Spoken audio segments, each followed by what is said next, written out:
नमस्तेऽस्तु महामाये श्रीपीठे सुरपूजिते शङ्खचक्रगदाहस्ते महालक्ष्मी नमोऽस्तुते।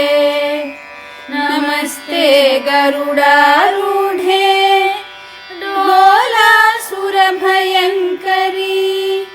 सर्वपापहरे देवी महालक्ष्मी नमोऽस्तुते। सर्वज्ञे सर्ववरदे सर्वदुष्टभयङ्करी सर्वदुःखहरे देवी महालक्ष्मी नमोऽस्तुते।